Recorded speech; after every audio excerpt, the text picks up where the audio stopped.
Manchester City have done it. On May 14th, at the Etihad Stadium, City crushed Crystal Palace 3-0. And just like that, the Premier League title race has been turned completely upside down.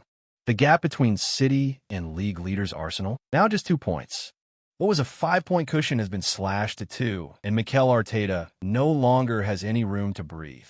But here's what makes it even more alarming for Arsenal, the way Pep Guardiola did it. He benched Erling Haaland. He left Jeremy Doku on the bench. He made 6 changes to his starting 11, and City still won 3-0. The message is crystal clear. We are still alive. Let's start with the lineups. Manchester City lined up in a 4-1-3-2. Marmish and Semenyo formed the front two, with Aït-Nouri, Foden, and Savinho supporting from behind.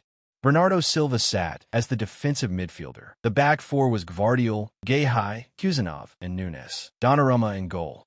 Now, here's the thing. With the FA Cup final against Chelsea coming up on Saturday, Guardiola rolled the dice with a heavily rotated squad. No Haaland, no Doku, in the middle of a title race? That's a call most managers wouldn't dare make.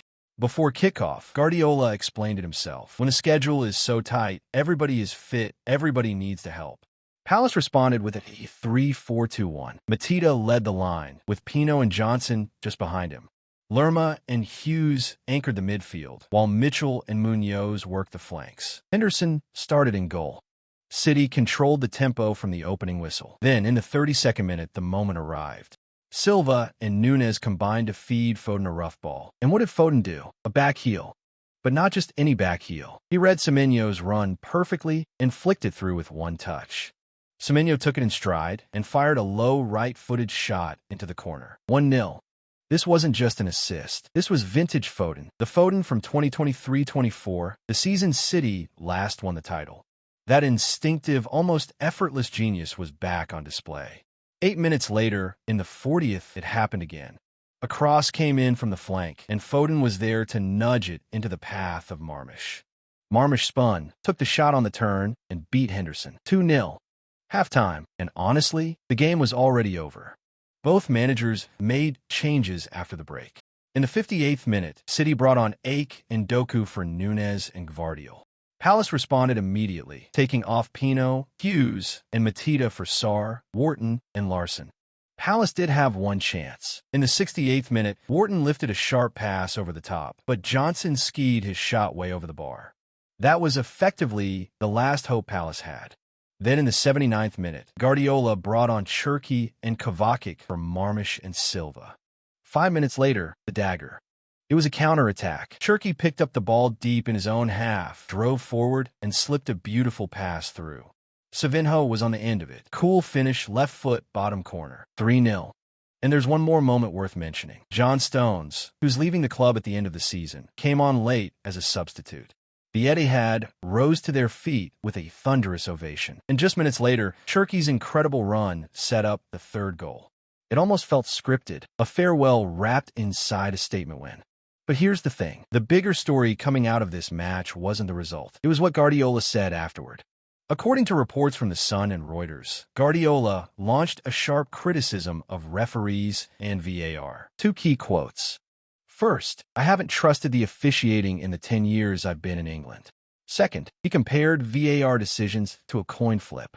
When one of the best managers in the world drops a line like that in the heat of a title race, it carries enormous weight. The context matters. Last Sunday, in Arsenal's match against West Ham, a West Ham equalizer in stoppage time was disallowed after a VAR check. Arsenal held on to win 1-0. For City, that was the kind of moment that could have changed everything about this title race. To be fair, Guardiola made one thing clear. He didn't want to point at one specific incident. He said, "We have to be good enough that the officiating isn't a factor.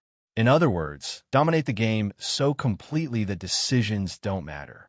But still, those words carry weight, and they will echo through the final 2 match weeks.